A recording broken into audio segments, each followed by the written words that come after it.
අවුරුදු ගාණක් තිස්සේ ෆිට්නස් ලෝකේ හැමෝම වගේ හිතාගෙන හිටියේ මාංශපේශී වර්ධනයට තියෙන එකම රහස ස්ට්‍රෙච් එක කියලා.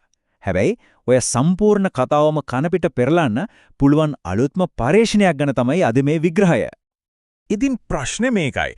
අපි මෙච්චර කල් මාංශපේශී හදාගන්න විශ්වාස කරපු ලොකුම දේ ඇත්තටම මිත්‍යාවක් වෙන්න පුළුවන්ද? හොඳයි.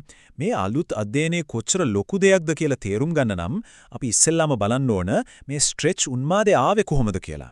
මොකද කාලයක් යනකල් මේකට තිබුණු සාක්ෂි දැක්කම ඒක එහෙම නෙවෙයි කියලා හිතන්න කිසිම හේතුවක් තිබුණේ නැහැ. මේ හැම දෙයකම මුල පටන් ගන්නේ ඇත්තටම කිව්වොත් ටිකක් අමුතු කතාවකින්.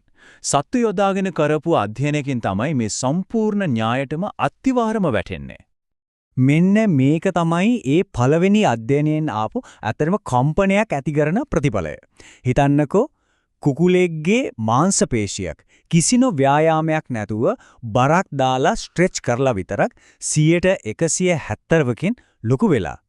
මේක තමයි දශක ගාණක් දිගට ඇදුණු පර්යේෂණ රැල්ලක් පටන් ගත්තේ. හොඳයි. ඊට පස්සේ මොකද වුනේ? මිනිස්සුන්ටත් මේක ආදාළද කියලා බලන්න පටන් ගත්තා. ලෙග් එක්ස්ටෙන්ෂන් සහ ට්‍රයිසෙප්ස් එක්ස්ටෙන්ෂන් වගේ ව්‍යායාම අරගෙන බලද්දී පෙනුණා මාංශපේශිය හොඳටම ඇදෙන තැනදී, ඒ කියන්නේ ස්ට්‍රෙච් එකේදී බර වැඩිපුරම දැනෙන විදිහට කරද්දී ඇත්තටම වැඩිපුර වර්ධනයක් ලැබෙනවා කියලා. අන්න එතනින් තමයි අද අපි දකින මේ ස්ට්‍රෙච් එකට මුල් තැන දෙන පුහුණු ක්‍රම රැල්ල පටන් ගත්තේ. හැබැයි කතාවේ පොඩි අවුලක් තියෙනවා.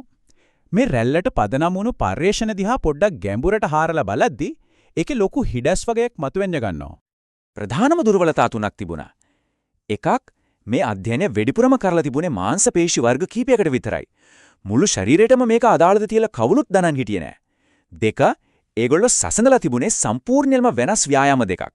ඒක හරියට ඇපල් ගෙඩියකුයි දොඩම් ගෙඩියකුයි සසඳලා හොඳම පළතුර තෝරනවා වගේ වැඩක්. තුන්වෙනි එක තමයි ඒ කාලේ මසල් ග්‍රෝත් එක මනින්න පාවිච්චි කරපු ක්‍රම එච්චරම නිවැරදි නෑ. ඒකෙන් සම්පූර්ණ චිත්‍රයක් ලැබෙන්නේ නෑ. ඉතින් මේ අවුල් ඔක්කොම निराකරණය කරලා ඇත්තටම මොකද්ද වෙන්නේ කියලා හොයාගන්න ලෝකයේ ඉහළම මට්ටමේ පර්යේෂණ කණ්ඩායමක් එකතු වෙලා මේ මාතෘකාව ගැන මෙතෙක් කරපු සවිස්තරාත්මකම අධ්‍යයනයක් සැලසුම් කළා. මේකේ සැලසුම නම් ඇත්තටම සුපිරි. එයාලා විශේෂයෙන් හදපු මැෂින් පාවිච්චි කළා. මේකේ විශේෂත්වය තමයි එකම ව්‍යායාමයේදී උපරිම බර දැනෙන තැන වෙනස් කරන්න පුළුවන්කම. ඒ කියන්නේ එක පැත්තකදී ව්‍යායාමයේ පහළට යද්දී, ඒ කියන්නේ ස්ට්‍රෙච් එකේදී අමාරු වෙන විදියටත්, අනිත් පැත්තේදී උඩට එද්දී, ඒ කියන්නේ ස්ක්වීස් එකේදී අමාරු වෙන විදියටත් සෙට් කරා.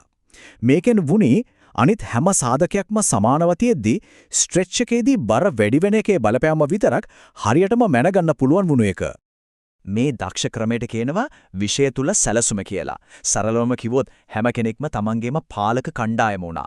ශරීරයේ එක පැත්තක් එක විදිහට පුහුණු කරා. අනිත් පැත්ත තව විදිහකට.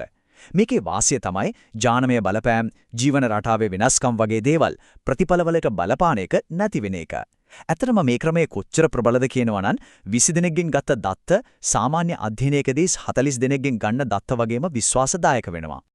මේ පරීක්ෂණය කොච්චර සූක්ෂමද, කොච්චර මහන්සියක් දරලද කරලා තියෙන්නේ කියනවා නම් ප්‍රධාන පර්යවේෂකයා විතරක් MRI ස්කෑන් ටික අතින් විශ්ලේෂණය කරන්න පැය 200කටත් වඩා කාලයක් අරගෙන තියෙනවා.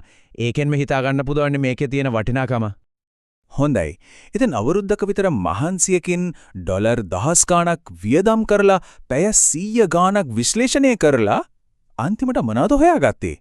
ස්ට්‍රෙච් කරපු පැත්තද වැඩිපුර වර්ධනය වුනේ? ප්‍රතිඵල බලන්න කලින් පොඩ්ඩක් හිතමු. මෙච්චර කල් අපි අහපු දේවල් එක්ක බැලුවම මොන පැත්ත වැඩිපුර වර්ධනය වෙන්න ඇති කියලාද හිතෙන්නේ?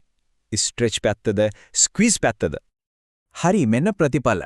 පපුවේ මාංශපේශි පුදුමයකට වගේ දෙපැත්තෙම වර්ධනයේ එක සමානයි. කිසිම වෙනසක් නැහැ. සයිඩ් ඩෙල්ට්ස් ඒවත් එහෙමමයි. කිසිම වෙනසක් නැහැ. රියඩෙල්ස් ඒකත් ප්‍රතිඵලය ඒකමයි. දෙපැත්තේ වර්ධනය සම්පූර්ණයෙන්ම සමානයි. සහ අවසාන වශයෙන් ග්ලූට්ස්. ඒවෙත් වර්ධනය හරියටම එක සමානයි. මේකෙන් වුණේ අවුරුදු ගාණක් තිස්සේ ගොඩනැගිලා තිබුණු මේ ස්ට්‍රෙච් න්‍යාය සම්පූර්ණයෙන්ම බිඳ වැටෙනු එක. එතකොට මේකේ තේරුම ස්ට්‍රෙච් කරන එක වැඩකට නැහැ කියන එකද? නෑ. එහෙම නෙවෙයි. ඇත්තටම මේ ප්‍රතිඵල වලින් ස්ට්‍රෙච් කියන වචනේ ඇතුලේ තියෙන ගැඹුරු අර්ථය ගැන අපිට වඩාත් පැහැදිලි සූක්ෂම අවබෝධයක් ලැබෙනවා. බලන්න ස්ට්‍රෙච් කිව්වම ඒක එක දෙයක් නෙවෙයි. අපි නිතරම පටලවා ගන්න වෙනස් අදහස් තුනක් ඒක ඇතුලේ කියනවා. පළවෙනි එක ස්ට්‍රෙච් වීමේ මට්ටම. ඒ කියන්නේ මසල් එක කොච්චර දුරට ඇදෙනවද කියන එක. දෙවෙනි එක චලන පරාසය. ඒ කියන්නේ ව්‍යායාමයේ මුලින් ඉඳන් අගටම සම්පූර්ණයෙන් කරන එක. තුන්වෙනි එක තමයි ප්‍රතිරෝධක පැතිකඩ. ඒ කියන්නේ ව්‍යායාමයේදී බර වැඩිපුරම දෙනෙන්ද කොතනදද කියන එක. මෙන්න මේක තමයි වැදගත්ම දේ. මේ අධ්‍යයනයෙන් පරීක්ෂා කළේ අර තුන්වෙනි කාරණේ විතරයි. ඒ කියන්නේ ප්‍රතිරෝධක පැතිකඩ. ඒකෙන් හොයාගත්තේ ව්‍යායාමයේ සම්පූර්ණ චලන පරාසයක් එක්ක කරන තාක් ඒක ස්ට්‍රෙච් එකේදී වඩාත්ම අමාරු වීමෙන් විශේෂ වාසියක් ලැබෙන්නේ නැහැ කියන එක. ඒ කියන්නේ ප්‍රතිරෝධක පැතිකඩට වඩා වැදගත් වෙන්නේ සම්පූර්ණ චලන පරාසය. හැබැයි මේකෙන් අදහස් වෙන්නේ නැහැ මාංශ පේශිය ගැඹුරට ස්ට්‍රෙච් කරන ව්‍යායාම වැඩකට නැහැ කියලා. ඇත්තටම සමහර විශේෂිත මාංශ පේශිවලට ඒ වගේ ව්‍යායාම ඊටාම ප්‍රයෝජනවත් වෙන්න පුළුවන්. උදාහරණයක් විදිහට ට්‍රයිසෙප් එකේ දිගු කොටසට ඕවර්හෙඩ් ට්‍රයිසෙප් එක්ස්ටෙන්ෂන් එකක්, ඒ වගේම හැම්ස්ට්‍රින්ග්ස් වලට රොමේනියන් ඩෙඩ්ලිෆ්ට් එකක් ගොඩක් ඵලදායී. ඉතින් මේ හැම දෙකින්ම අපිට තේරෙන ගැඹුරු කාරණයක් තියෙනවා. ඒ තමයි විද්‍යාව පදනම් කරගත් පුහුණුව කියන්නේ තද නීති රීති මාලාවක් නෙවෙයි. ඒක ඇතුලේ ලොකු නම්මේශීලී බවක් තියෙනවා. පණිවිඩ ස්ට්‍රෙච් එක වැඩකට නෑ කියන එක නෙවෙයි, ඒ වෙනුවට අපි හිතනවට වඩා ව්‍යායාම තෝරා ගැනීමේදී අපිට ලොකු නිදහසක් තියෙනවා කියන එක මූලික સિદ્ધාන්ත ටික හරියට කරනවා නම් විවිධ ව්‍යායාම වලින් එක වගේ හොඳ ප්‍රතිඵල ගන්න පුළුවන්. එහෙමනම් පරිපූර්ණ ව්‍යායාමය හොයන එක නෙවෙයි වැඩේ නම් එහෙනම් ඇත්තටම වැදගත් වෙන්නේ මොකක්ද? මේක අපි ආයමත් මුලටම අරන් යනවා. මූලිකම දේවල් ගැන හිතන්න පොළඹවනවා.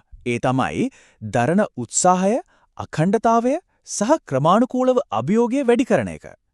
සමහර විට අපි ඇත්තටම අවධානය යොමු කරන්න ඕන ඒ දේවල් වලට වෙන්න ඇති.